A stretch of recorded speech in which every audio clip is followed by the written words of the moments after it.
Hello, greetings to all of you out there. Those of you who are here, thank you for coming in. I'm I've got some questions that people have sent me, and one is a very interesting question because it's about seizures. And yes, cranial sacral work does help with seizures, but it got me thinking that I should perhaps share in this live chat a little bit more about the cranial system and some of the work that it does, because I am so technical that I just do the work and it works. And although I know this, I haven't really thought about it for a long time because I just know that it works. And I'll start by just sharing some of that. And I have to wear my glasses for it to read. Um, there's a couple of acronyms that I want you to understand. When you hear CNS, that's central nervous system. And when you hear CSF, that's the cerebrospinal fluid, the actual fluid itself. And so the three primary systems that the cranial sacral therapy works on is the central nervous system, the cerebrospinal fluid, and then a little more indirectly, but still pretty directly, it works with the musculoskeletal system, because these systems interact with each other, as well as other systems in the body. So there's, the muscles, the organs, the whole bunch of stuff. But basically, we're going to look at these three systems. And one of the things that I wanted to share is that anybody who might have seizures out there, that is the most directly related with the CNS, or the cranial or the central nervous system. And it also is directly related to the cranial sacral fluid, the CSF. But it's affected by the tension that's happening in the musculoskeletal system. So if you've got a very tense musculoskeletal system, which is muscles, and that tightens up on nerves and all that, what is going to happen, it's going to affect the cranial nervous system, or the central nervous system, as well as the cranial sacral fluid. Now, in cranial work, we do work moving these bones and doing all that, and so that is, there's a purpose to that. The pumping, the flexion extension that we feel as therapists, we should be feeling a good, strong rhythm, because oddly and shockingly in some cases, it's the central nervous system that'll regulate the stress or the state of the system, whether it's going to be relaxed or whether it's going to be experiencing some degree of fight, flight, or freeze, which happens when we get really under a lot of stress. We are in that fight, flight, and freeze category, even though we maybe don't seem like it. But if you notice, sometimes when you're stressed, you're a little more on edge, and you can jump at things a little easier, because that's the system that is taking over. And so that will be affecting the cranial fluid and the central nervous system. And this is regulating the autonomic nervous system. All of the body's responses are automatic to this stress. So that means that your heart rate will be a little bit more increased. Your breathing will be a little bit changed, maybe a little bit more controlled breathing, and your pupils will dilate, and just things like that in general. So that's something to be important for you to know, especially if you feel that you're anybody in that particular category. Now, the cranial work that is done when a person comes in for cranial sacral therapy is going to calm the central nervous system down, and that will activate the parasympathetic nervous system, that will take us out of the fight, flight, freeze, and that will allow relaxation. The thoughts, the thinking is going to be a little more clearly. It'll engage us with others a little more calmly. We won't be quite as on edge and all of that. So that's important. In the case of chronic seizures, the body stays almost permanently in a stressed hypervigilant state. So if you're getting seizures often, then that's what's happening, and even some of the more severe cases of seizuring or seizures, however you say it, this can be helped. Sometimes you do need to stay on seizure medicine, but with a little bit of conversation, if a doctor is willing, the medication can be dropped quite a bit with regular cranial sacral therapy work. If providing, I mean, there's always exceptions to the rule, but generally they're finding that this is really helpful for that. So the higher stress levels in this sort of a situation are associated with having seizures. That's kind of the extreme end of it. The other things that we have, just stress in itself is affecting the body also in negative ways, but not quite so bad maybe to have a seizure. So when the cranial sacral system is calming the central nervous system into the relaxed state and bringing calmness to the body, that's going to reduce both the incidence and severity of the seizures. So that's one of the things that's really important to know. I have worked on people with seizures, but I just never thought about this part of it because I'm just so get into the body and get the body back calming down.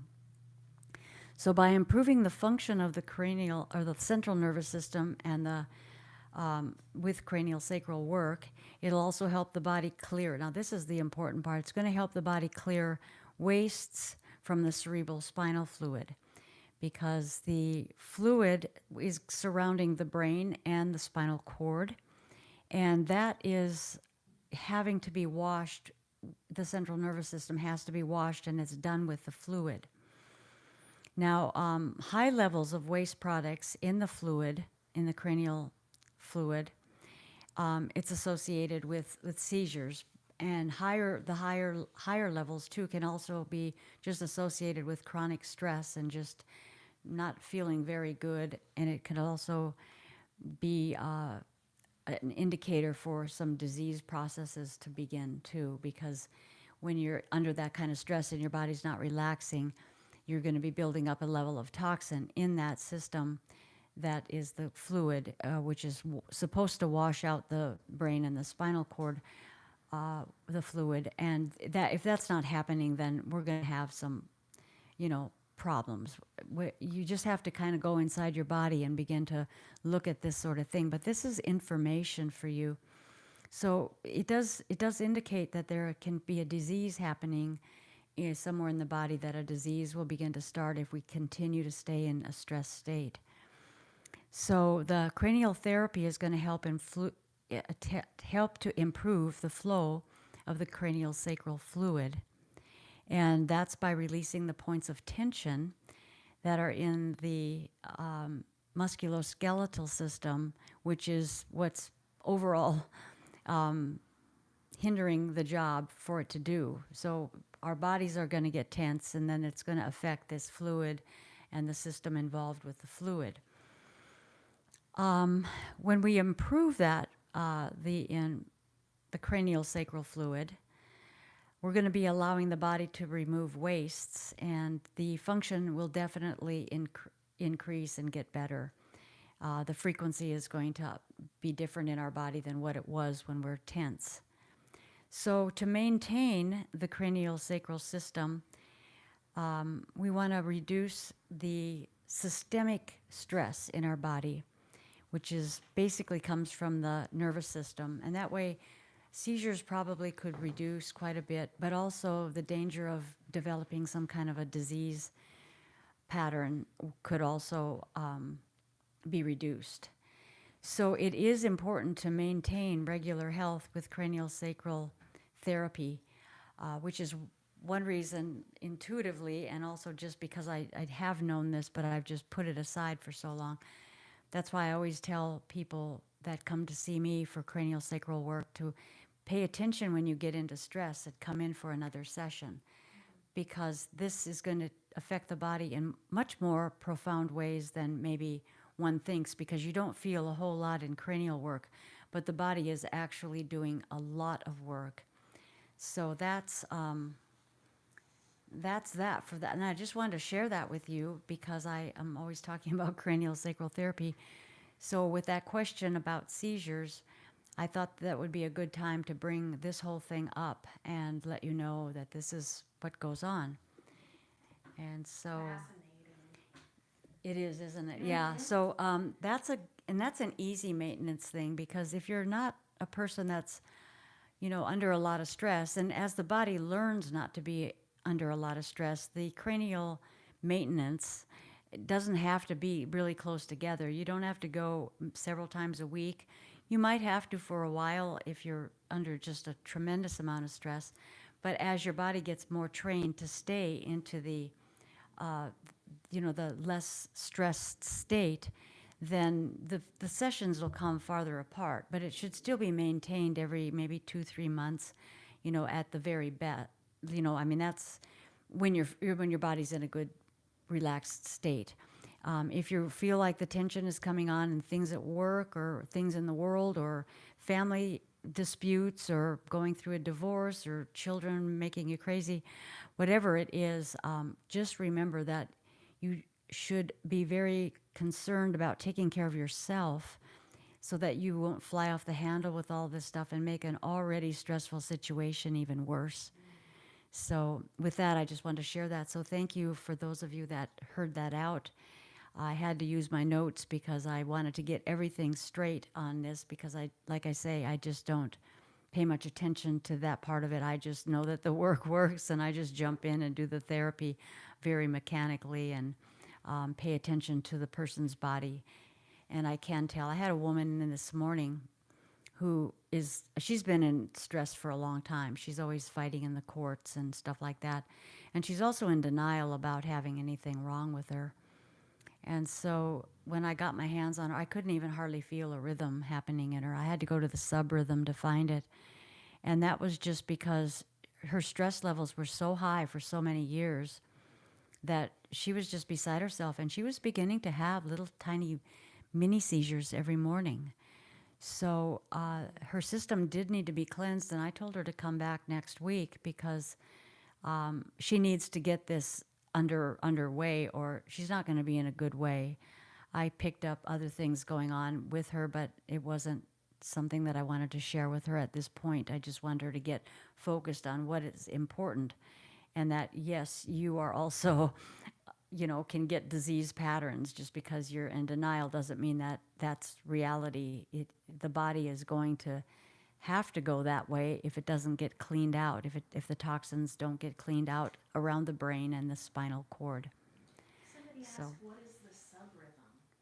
The subrhythm is underneath the rhythm, so it's really hard to find. You have to really get down there. You don't push harder into the body to get it, but you can feel it. And usually when you start out, they're not in a subrhythm. Some people are, if they're maintaining themselves, because their body knows how to get into the process. When people get into a deep process where they're actually processing things on more of an emotional level, they'll go into that subrhythm, which is a deeper rhythm. The outer rhythm kind of turns off then. But this rhythm that I felt on this woman this morning was definitely not because she was in any kind of process. She was too toxed up to even begin to go in that direction. She just needed to have a good cleansing around the brain and spinal cord. So that's the subrhythm. It's deeper in the body. And when you have somebody that's going through an emotional thing with that, like they're emotionally processing something, what'll happen is they'll go into a subrhythm where the main rhythm stops, and then they'll go into a subrhythm, and the subrhythm will then, you can feel that, the therapist will feel into that, and if that is going into the process of emotion, you're right over target with what the questions are, especially in somato-emotional release, then that rhythm is going to disappear for just a very short time, but it'll come back on. So when all the rhythms completely stop, then you know that you're over target, and that's a part of their emotional body that needs to be dealt with. I suppose it could be physical too, but I usually find the subrhythm happening in emotional work that people ask for. So I hope that clears it up for you. I hope it answers your question. All right, and then Fra asked, what would you recommend for herniated discs? And I brought Oh. you the spine, just in case you want to, make any Well, references there. I've worked herniated discs before and gotten pretty good results on them. The disc work is pretty complex in that you do have to come in for more sessions because what has to happen, I'm kind of going to slide these a little bit. Don't want to drop your phone so I can get that skeleton up here. And Do you want me to move them so no, that you have more space? yeah, because this guy, we're going to have a big skeleton here pretty soon for the subtle anatomy work, so I can get a little bit better with showing exactly where the bone points are. So here you are, your head's up there, and this is your hips. If a disc is herniated, oftentimes what's happening, unless there's deterioration of the bones, sometimes there's disc issues that are really bad, but let's just say kind of the normal slip disc. These things start to smash together a little more, or they'll slide out, and then they'll, not feel good. So the work has to be where I'm on the sacrum, or the therapist, let's say it's in the low back. If it's in the other part of the spine, then you just do the same type of thing. But you get into this low back, and it's not a pull like that. You want to give very, very slight traction, and you want to take it really, really slow, like just pulling on that attraction toward the feet inferiorly, and let that just rest. And pretty soon you'll feel it kind of stretching up through here because you're stretching the dural tube, which is the membrane where that cerebral spinal fluid flows. There's 3 or so membranes there, but we can just refer it to the main one. And you just hold it for a while, and you hold it and you hold it, and sometimes bring the hips together so the SI joint opens, and continue to just traction. And the hand traction has to be probably 5-6 grams. So it's very, very slight traction, but see, it's allowing the body to say, okay, I'll let go there and I'll open up. And what happens eventually is that the discs will put themselves back into place. The first time I had major discs happening, I was in India, and I was really freaking out because I thought they all had sciatica, which was why I went there, because that's not so hard to deal with. But the disc part, I didn't really have a clue what to do, so I just kind of had to get in there and do what I know to do with the cranial work. So I just got down, and it was the first day, it was it was about a 40-minute staying on the traction. So it was about 40 minutes. I had to stay hunched over this guy and just continue to have a steady traction on him, but very light. And it's a hard position to hold. But the outcome that first day, it was a 2-hour massage. I definitely did his head too. But the outcome that day was he was able to sit up, stand up, and take 8 steps, which before he was 2 months flat on his back in bed. So that, he was still in pain too. So it wasn't a quick thing. So it probably took about maybe 12 sessions, and he came, because I was in India, he was able to come every day. And by the end of that time, he had a grocery store, he was back at work, he was bending, he was twisting, he was lifting, and he didn't have any back pain. But it does take a long time to deal with discs.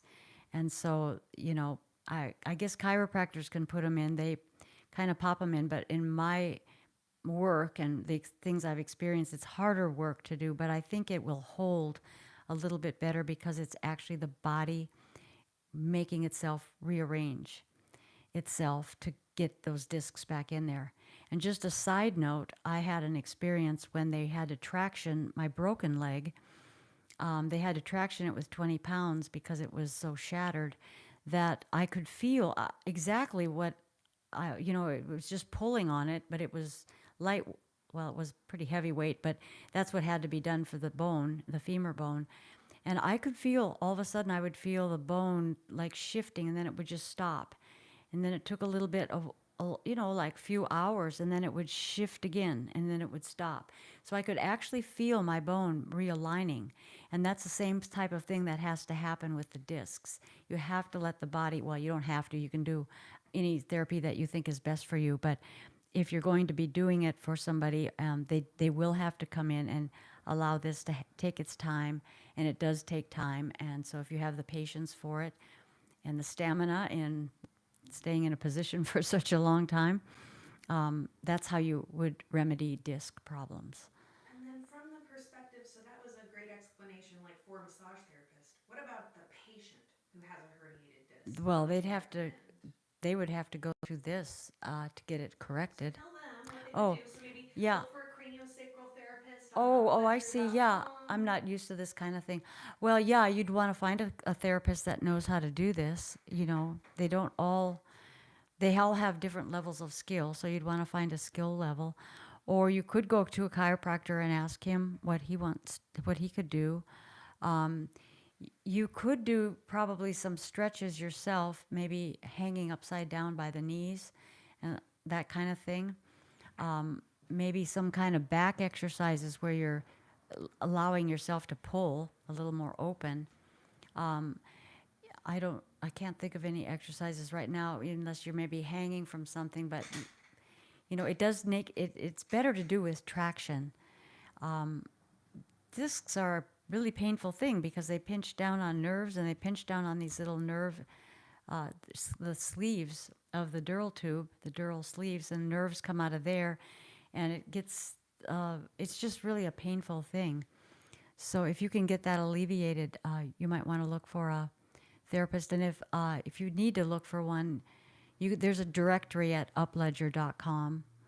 So you can go there and you can check out in your zip code areas for a therapist, and then just call and ask them questions if they've ever worked on discs or if they would know how to work on discs. And if they do, then, go in and see if you resonate with that therapist, and if you want he or she to do the work for you. Because there's just not a whole lot. I know that the guy that I was working on in India, he got to the point where he couldn't even sit up. He was flat on his back and in a lot of pain. So you don't want it to go that direction. So I hope that helps. Thanks to Karina's cueing, because I'm so used to being quiet in sessions, so I'm not used to being in front of the camera. And then while you have the spine, could you maybe talk a little bit more? You were talking about the rhythm. Help them understand a little bit more like what that is in case they didn't watch that video that just went up. So are you really feeling the movement of the craniosacral fluid in the, maybe you can kind of, because it's so interesting. Well, yeah, you can feel that rhythm everywhere in the body. And, the spine, it just pumps. It actually comes from the sphenobaselar junction where the occiput and the sphenoid, that's the pump itself. Yeah, so Karina knows a lot about this because she's had the work done. It's where the purple bone and the yellow bone come together. That's the sphenobaselar junction, and it will pump. It'll pump like that. And so if the sphenoid is off, then it's going to be a little crooked, and that's going to make it, pump a little twisted and the spine twisted and everything, because that membrane goes up the spine and around the spinal cord. The fluid is what takes out the toxins inside of there. So if that helps you understand it a little bit better. Yeah. So, and they can't hear me. So Oh. you can just say, so the rhythm when you tap into that is that movement of the cerebrospinal. Yeah. Yeah, and so when you're on the legs, you're going to feel the legs go out and in. And if it's not in symmetry, then you're going to feel maybe one side go a little farther than the other side, and then the therapist will have a clue what bones are out in the head. And that just takes a while to get to know, but after a while it gets in your hands and it's just automatic. Plus it becomes very intuitive. So, that's where I'm at with the work. I'm probably going to be teaching this in larger classes. I got offered a place to do some seminars, and so I'm got see how that's going to work out. But I would really like to have, especially people that have had a little bit of cranial work, to refine the cranial work and then go into the subtle anatomy work, which massage therapists would be very, that would be a good one for massage therapists and cranial people, because you get into the small joints of the, in all the body, the whole body. So, yeah, Okay, that's great. that. And then Fra just asked, does craniosacral therapy work for headaches? Hmm. Yeah, it does. Some headaches are alleviated right away with one session, and some take a while. The migraine headache is the most challenging because migraines come from all different places. There's different ways of it being triggered. The hormonal migraine with the, on a, like the monthly one that comes with when the hormone changes, that's the most difficult one. I think it has a lot to do with a person's stress level, though, as well. I have seen people get better from those, but it does take a while. But getting a lot of headaches or just having headaches, more than likely there's some cranial bones that are probably out of alignment. So to have the cranial bones aligned and then a little bit of traction, just a small amount with the sacral pull, that does help headaches a lot.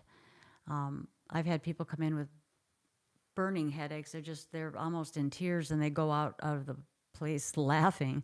So I'm sure they feel better. In fact, I always mention, I guess you feel better now, because they're giggling and all kinds of things. So that's a nice thing to see for me, because And I feel like if you want to show them some of the oh like placement on the hands and kind of how the different cranial holds can actually help relieve pressure in the skull. yeah, the bones, they have these suture lines, and so when the pump, this is red and blue here. This is the red and blue. That's where the pump is, where they come together. So when the red and blue comes together, if it's a little bit torqued, let's say it's just twisted a little bit, then all the other bones are going to be a little bit off kilter.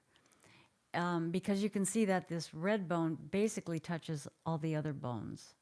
So if that gets off just a little bit, just slightly, then all the other bones have to shift to get there. And it can be in a side bend, that bone, it can be in a side bend, it can be in a torque, it can be in a shear where it's slid off. It depends on what kind of injuries you've had to your head. But it's, as long as there's not an active bleed in the head, it's safe to do, and it's very beneficial for a lot of head pain. It's in the 90 percentile. There's always some people that just have different things going on, but for the most part, I've seen more success than not. And oftentimes, the reason I haven't seen success is because the people don't understand it. They think that nothing is being done because they don't feel pressure on their head, and they don't get into for a follow-up. But they do definitely make the changes. And oftentimes the headaches will go away for long periods of time, and they'll get one. I think a teenager was coming in. She had this problem, and she came in before I broke my leg. I mean, long before. I was still at the old place. And then they did a lot of traveling, and she had school, and all kinds of things went on, some mouth work done for teeth and all that. And she got another headache, and she brought her in. I haven't seen her now for about 3 or 4 weeks. So I guess her headache is gone, because otherwise her mom would have brought her back. But it took her, about a year before she got another headache. So that's what I see more often, both with the back pain and the headaches. So it's a valuable modality. And I urge people to either, just go through, if you go through the up ledger, there's a lot of information that you get. A lot of people come to me and they want to be refreshed of what they've learned. And that's kind of what my job seems to be. I just give them more confidence, because they almost always have their hands misplaced, because it's just a hard thing to do unless you can get somebody that's really going to show you and move your hands in the right place. And they're always putting them on the wrong bones or on the sutures or something. And not that they haven't been well trained, because they have been. It's just that it's so much, and it's something different. And you know how it is to learn something new. So it's nice to have a little tutoring, which I do for several people. So you can take that route or not, but yeah, especially if you're like a massage therapist, uh, even a cranial person, just get to where you're very efficient at where you're putting your hands and pressure and all that, because that will give you much better results in the long run. That was questions from the Mm-hmm. yeah. All right, and then so Charles Gomez has asked who handles tailbone issues. Well, the tailbone, yeah, Want me the to take that tailbone. skull? Oh, yeah, We here. can put it back on our little table here. Well, the tailbone, that has a lot of stuff that can happen with the tailbone. But oftentimes, what I do, if it's a tailbone, sometimes they've been fallen on and they've been kind of squished and all that. But what I do is I just slide my hand down, and they're dressed, they're clothed. So I just tell them I have to get down to the tailbone. Nobody seems to mind because they want to feel better. And I'll put my fingers between where the sacrum is and then the tailbone. And I'll try to do my best to find that misalignment and then carry that through to an alignment. So it's actually, this joint for me feels more like what I would do at the head, kind of get that aligned. Sometimes it's tucked in so far that it might take somebody other than a cranial person because they need to pull it from the inside, and I don't do that work. But oftentimes, just getting it from the outside, from where that little space is here, and it just tractioning it, it'll open it enough to allow the tailbone to get loose of the stickiness, of the crampedness that it's in, and be able to find its way back to a better position. I would always say, start with cranial work because it's the less aggressive, but and it can handle a lot of things. And then if you need more aggression with your work, then do that. And I always think they have things backwards. They should start from the deep inner core and work out, because sometimes they'll work out so far. But now, with the subtle anatomy that I teach, I'm finding that even some of these other bones, just getting on them and aligning them will help a great deal. So that's it's something you got to follow your heart, but it's good to have the knowledge of knowing what you're doing, because believe me, I know how people are when I was not when just out of the hospital and out of rehab, especially the second time. I mean, everybody knew what I needed and all this, and it was like, I have to listen to my own body and know what's right, because a lot of things people were getting angry with me because I wasn't doing my exercises. Well, they didn't have any idea how much pain I was in. I couldn't work. I couldn't even roll around the clients, which now I can actually beginning to stand around clients, and I can't take a very big load anymore. So I'm still, on the low end of the stick that way, but I'm still getting by. So, if you're touched to help me in any way, that would help a lot. But I'm not necessarily looking for it, because I still will give you the information. You can go to and join the course if you want to do that. But yeah, it's pay attention to your own body and really get to know your body. That's really important, because nobody does. Not even doctors. The doctors will always tell you. And the sad thing, what I see, is that we've gotten so accustomed to a doctor saying, "Oh, you have this, you have that, you take this, take that," and we are not thinking about what are we really taking. Are we taking something that's going to nourish the body, or are we taking something that's going to be breaking the body down? Because we have so much trust for the white coat.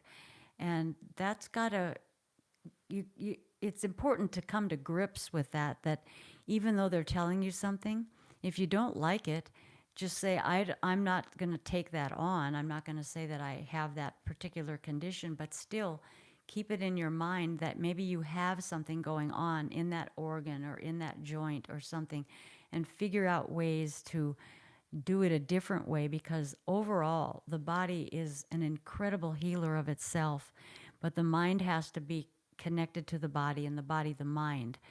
Otherwise you'll get into a fear factor, and as soon as you get into a fear factor of everything, then you won't be thinking as clearly about what it is you need to do for the next step. Do I need to take like with me, I'll go run to taking an anti-inflammatory herb of some kind.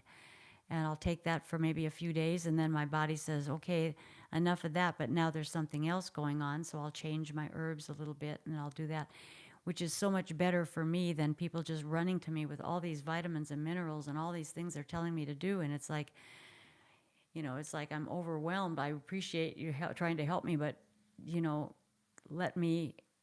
let me just ask for what I need, and then you can run to the store for me since I can't get downstairs. But, so do get in touch with your body and develop that intuitive part, because the body will heal itself. And the sooner you catch it, the better. But it can still heal. It can heal anything. I'm intending for the rods to disappear and new bone to grow. It may not, but that's how I'm thinking every day about my body. And I do feel a little more strength every day. So I know that it's healing, even though other people around me, particularly in a more medical background, don't see any hope for what's happened to me. So, but I'm defying that. So I want you to get courage to do that and not take on the fear and not let anybody around you give you fear, because there's so many things out there that we can do to help the body. So that's kind of a little rant, I guess you could say. So one of the questions on your video, Athena, are you teaching in person? I don't know if you want to just answer that a little bit. Actually, I am. Right now, it's like private classes because I don't have the space. But that's on Monday, I was offered space to work with bigger groups. And I don't know if that'll materialize till maybe the summer.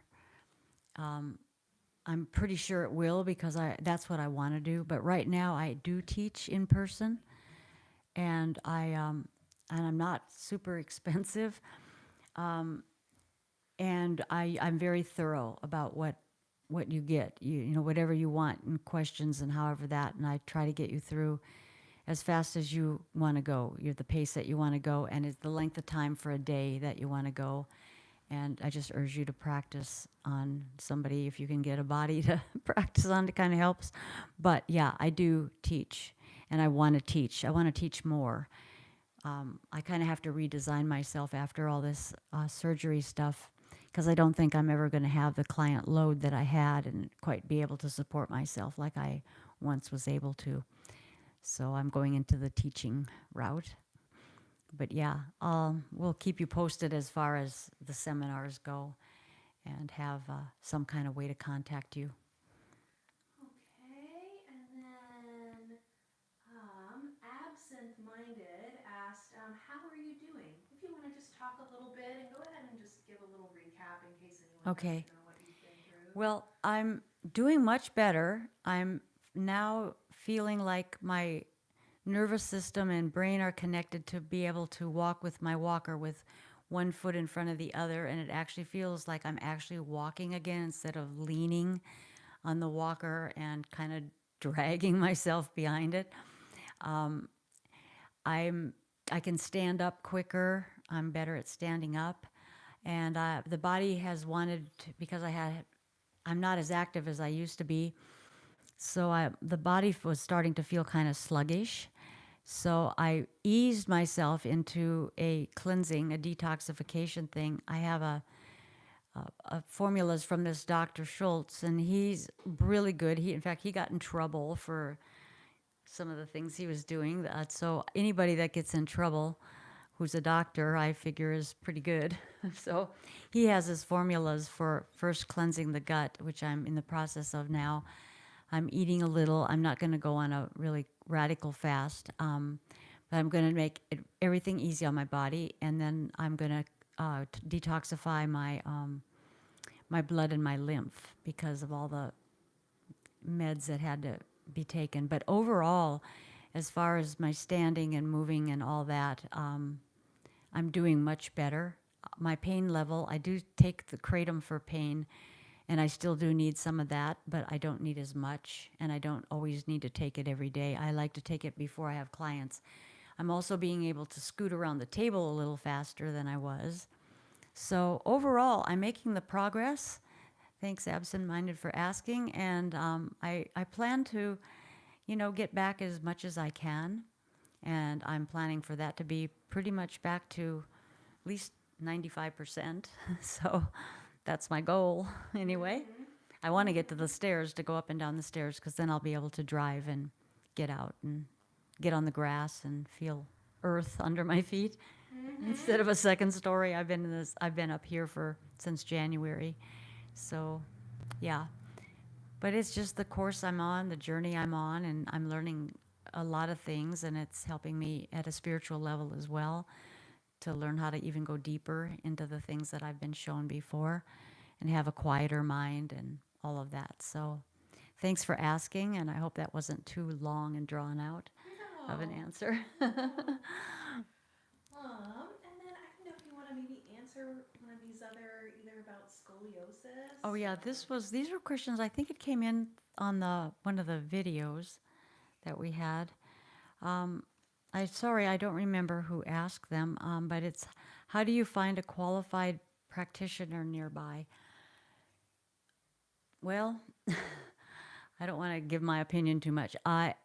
They are kind of hard to find, but there are good ones out there. If you're not close to Austin, I would say go to upledger.com, upledger.com. They have a directory. I think it's called Find a Therapist or something like that. And you can find one according to zip codes. And you're going to have to ask questions for what they are, what they can do, what they can't do, and all of that. Because a lot of them the work will still work, but it won't be as efficient if they're not on the right bone placement and all that, but it still will work to a degree. So if you have issues, particularly if you have some issues and it's outside of just relaxing, you're going to have to really ask some questions about them. And if they're willing to want to talk to me, that I'm willing to do that. If they're, they can email me or whatever. If you want me to take a look at them, I can, see what their background is, and I get a sense of, how much training they've had. If they want to just look at some of my videos, you can have them do that if they're willing to do that, and then you'd have an idea if they know that they can do that level of work. Okay, it's not an easy task yet, but I'm hoping through my instruction and all that we're going to have some good hands out there, better than mine. I don't want to be the best hands. I want to have many, many people be better than me in what they're doing. Okay, the second question that this person asked is massage or subtle better for scoliosis? Well, if a person is born with scoliosis, then there is a bone deformity thing going on. But sometimes if people have braces on their teeth, particularly the metal braces or some kind of implement in their mouth when they were younger, that can cause scoliosis. And that would be probably more correctable. And the massage is good, but the subtle is good. So you kind of want both.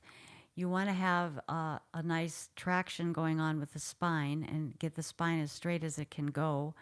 The body will do that. It'll correct as far as it can possibly do according to the structure of the bones. And then to have somebody that's able to also work into the muscles. But you don't want to necessarily have it be super aggressive, but to still have a lighter massage, but it's still deep, but it's not push deep. It's let the body enter in and help it. And then the muscles can release around those bones, and then, have some more traction done on it, maybe a couple follow-ups. It would maybe take a few sessions on that, but that would be probably the best thing to do for scoliosis. If you have real serious scoliosis, I know some people they have it mostly in their upper back, and that, if it's kind of twisted and all that, and they were born with it and they've always had it, that the pain may be alleviated a bit with cranial work and with a little bit of massage work. But all in all, that the bones aren't going to, go to a normal structure as a general rule. Miracles can happen. And if a person really believes and tunes in to the body and to the higher sources, then it's possible. But where we are kind of here on Earth, it's pretty hard to stay in that state of mind because there's so much negativity and all that going on. We have to really get strong against that stuff when you want to have like a miracle kind of healing. But it does happen, and it can happen. But that's, nobody's going to fly down and do it. It's stuff you got to work on from within, if that makes sense. Was that answering the question? Okay. And then same question for arthritis. Arthritis is basically inflammation of the joints. So a dietary would be interesting thing to look at for yourself. And then there's some anti-inflammatory herbs that works for arthritis. If your body responds to herbs, there might be a little bit of deficiency, maybe D3 deficiency, K2, D3 oftentimes. You can look those up and see if that works anyway, but it's inflammation of the joint. There's different kinds. There's osteo, which the bones are more involved, and those can get kind of where they get sticky and they won't move. So you want to keep those joints moving so they don't do that. But the other kind of arthritis, which is mostly just inflammation, you can do that. But do look at your diet too, because sometimes a more high sugar or carbohydrate diet is going to cause the inflammation to happen. I noticed that when I stopped getting food from people that were bringing me a lot more bread and that kind of thing, I realized that in the mornings my hands would open and close without any pain. But when they were bringing that kind of stuff for me to eat, it was like, it sounded like, it was like a door squeaking in the morning just to get the hands open and then squeaking at night. But now, even after I work a client, I don't have, my hands are better. That's kind of my gauge if I'm eating right, which works pretty good. How your joints feel. Yeah. How you're But feeling. so you do have to, dietary intake and, the balance, that's what your body wants, is the best and very much of a part of what is important to do to get healthy. But again, you don't have to necessarily follow any particular diet or any way of something, because you've got to figure that out for yourself. Like one lady wanted me to be a carnivore. At first I did crave meat because my muscles needed it. But after a while, I just can't eat meat like the way a carnivore does. Now, that's not meaning that there's somebody else that can't benefit greatly from that particular type of diet. But not me. That doesn't work for me at all. And it got me really stuffed up. And that's another reason why I feel like I need to detoxify. And that helps everything. So if you're going to detoxify anything, you got to get your gut health going. You got to clean out your guts and your liver and, that whole digestive tract. And then you need to clean out the lymphatic system and the blood that needs to go at the tail end, because if you start with the blood or the lymph, then, the liver is still full. It's going to have to be filtered through the liver, and it's going to get dirty again. So it's better to take it in some kind of an order and go carefully and slowly into it so you don't shock your body.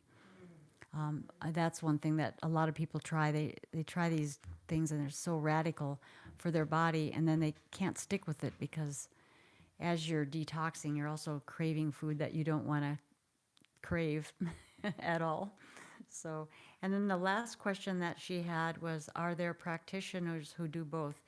Yes, there are, if they've practiced and learned both.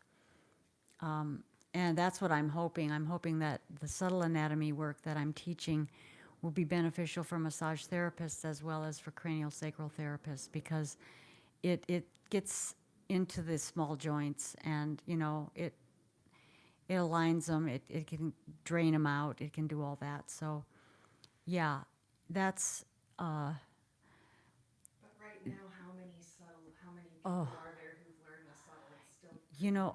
I don't really.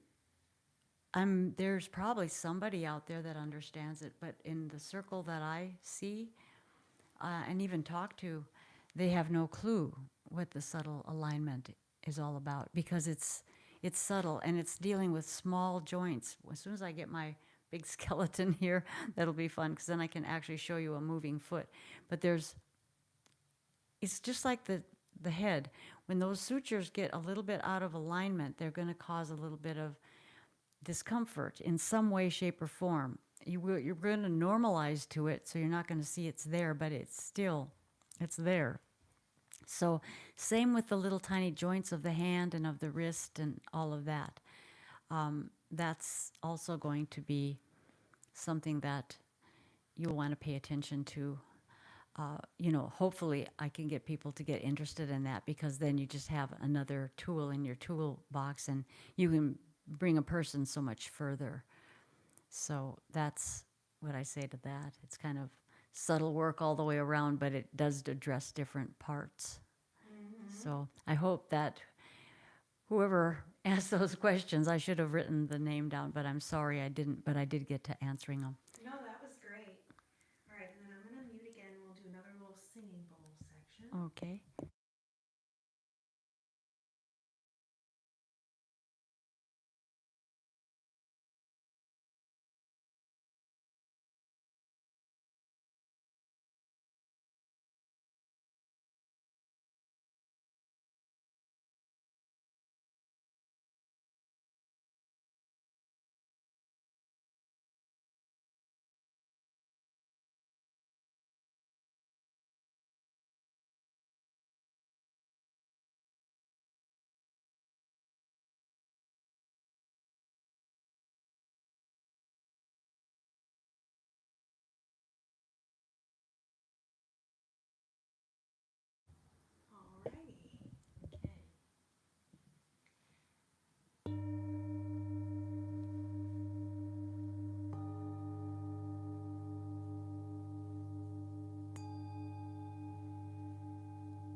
You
are good to go. Oh, I hope you enjoyed those bowls a little bit. If there's not any more questions, I can just mention a few things about, I just really encourage you all, whoever's listening to this, to, pay attention to your body. You're the most important thing, and you do have purpose, and you are worth something, very much so. And the human body is incredible how it can heal itself. And it's hard to do, I know, because we've been so trained to look at things outside of ourselves and allow that incident or whatever it is to kind of take us away from who we are and replace that with stress and stuff that really doesn't matter. But the things that are happening out there are all things that are happening because we're needing to grow. It's more of a construct of something, and it's just that our journey is about learning and growing and gaining understanding and knowledge and wisdom of things. And so when we can start to hold that space for ourselves and just, in the now, that's what it is. It's really being in the now. Don't think about what happened later. Don't think about what's happening tomorrow. Just say, that's great. Right now is right now. Just like the opportunity that I have now to put seminars together, which I think is really exciting. And Karina will be also more than likely filming these, so they'll be around for people to see. I wasn't like excited to bring it inside of me, but I thought, wow, it's kind of like a feeling for me was like the cage door was opened, that I'm not going to have to stay cooped up here for forever because there's another opening for me.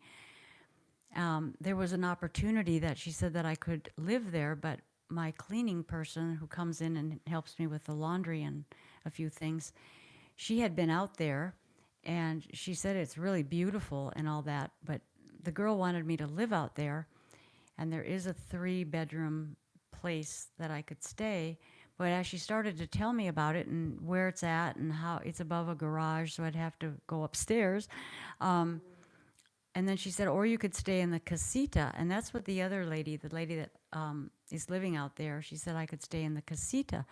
Well, come to find out, that's a little tiny 1-room place with just a bed and a little kitchen area and a bathroom. And it's like, there's no way I can reduce myself down to just 1 room and be happy. So what I thought of in my mind, was, oh, this is a great opportunity. And I was looking at, my work could be changed into that. And I didn't take it over so much, like making up stories that it's going to be this way, it's going to look this way, it's going to look that way. Instead, I just was seeing a gate open, like a door opening out, something opening for me, so there's another direction that I can go. And it was like just surrendering to that and saying, no matter what it looks like, this is probably the direction I should seriously consider and take note of. And if that's not going to work out, then something else that's even better will work out. So, she wants me to be out there a lot, but I don't think I want to be involved with all of the stuff that's out there, especially living in one room. I think I've got 3 rooms here, or 4 rooms, and that's pretty confining. So that's the kind of way that you want to get to yourself to be, is like you go to work, you do the work. That's what you're there to do. But think of just think about what direction you want to go. What are you here for? What do you love to do? And just create that and put it out there, and then continue to do what you're doing in the moment, and not start creating that it's got to be this way, or I got to save this much money, or I got to do this, or I got to be funded, or this or that, or any of that. Don't even think about that. Just think about, I'm going to be, this is what I want in life, and so I'm going to manifest it somehow, and just keep your eyes on that focus. I want to do therapy, I want to do whatever you want to do. There's all kinds of things. I want to be working with animals. I want to horse train, whatever it is. And then just start moving in that direction. And pretty soon you'll see doors opening. And then you have a choice to either walk through that door or feel like you're insecure about what's going to come next, instead of trusting that when that door opens, you can walk through it and you'll know that you'll be taken care of at some level, because there is a higher part of us, and there's higher beings that are around helping us to get what we want to. Because I tell you, the more I study humanity, we are so powerful. We have no idea, because we have been so stomped down, and now we're just acting like a bunch of idiots. Not all of us, of course, but we see so much craziness out there where people just, they'll bump into them accidentally and they start fighting with them. It's like, what in the heck, or they take a parking place and they just jump out of their car and start beating on the other guy's car. I mean, what is that? That is just sheer anger and bitterness and everything negative. And that's not going to help anybody to have a better space. But you can't get people like that to change until they change themselves. So I would just encourage all of you to just tell yourself that you're a divine creature, and you have things to learn here on the planet. So you're going to endure whatever you're enduring right now, and you're going to grow through it, and you're going to learn the lesson, and you're not going to repeat it, because that's when you grow, is when you don't repeat that over again. So I just want to encourage you to do that, and then you will find, I know when I was younger, it was like everything has to happen now, but now at the age I am, I think age slows us down a little bit, but at the age I am now, I'm really seeing how much wasted time I did, because I was always so concerned about what's going to happen tomorrow. Am I going to have rent? But I always managed to have rent, and my rent is not inexpensive in Austin, because somehow, some way, it's provided, whether it's a person getting touched to send something, whether it's somebody that brings in something for me to eat, so I don't have to pay for that particular grocery item.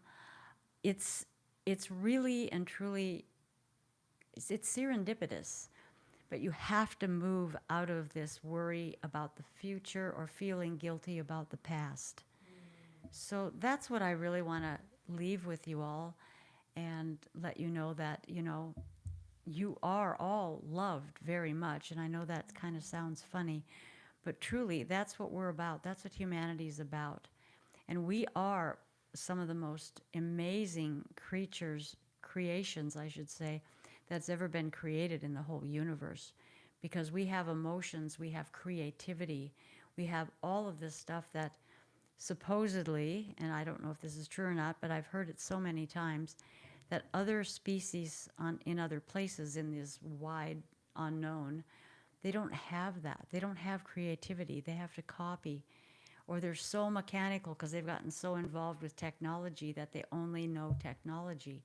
So keep your creative side, your right brain, keep that functioning and create something of what you see, what you love in life, and start to focus on that. If you just want to be, you know, do whatever, just start little. I started very small. I started in a salon that was kind of on the bad side of town behind a board, just a board, and you could hear all the hair washing and all the gossip out there. But I had a couple of people that would come, and then it got to the point where I could move and I could have a little bit bigger space and a little bit bigger space. And now here I'm thinking about having seminars with people and actually doing what I really want to do is teach. And if it's not that way, if it's not going to look the way exactly how I want it, that's okay too, because I'm still doing it. I'm still doing it. It just isn't the way that I would want to see it, but maybe it's the way that I need to do it for whatever I need to learn at this point. So I hope that resonates with you all, and you can begin to look at yourself differently, and just be with it. If you're experiencing pain, that's no fun. But tell your body thank you every day. Don't name the pain. Just use a different word like discomfort, or but don't call out the disease. Don't call out the pain, because then it puts you back into the space of where your body's saying, "Oh, you want pain? I'll give you pain." So that's another thing. Just start to see things like right now. Okay, right now I'm sitting here. I don't have any pain on my legs. Right here, I'm sitting here in front of a camera that I don't even know what I'm doing, really. But I'm being guided, and I'm here, and I'm happy to be here. Karina's here. I love it when she's around. And it's so you get to that point where you're just here and you're happy about what's happening. You're not worrying about what's coming, what's gone past. Just ride the now. And you will find as time goes on and you grow into that your life will be completely different. There's not any do's and don'ts. Just keep your moral compass in place. Keep your integrity in place, and keep your authenticity in place. And it'll all start happening for you. So, yeah. Is there any last little question? Oh, just people saying thank you so much. You're welcome. Really, truly, you're welcome. Yes.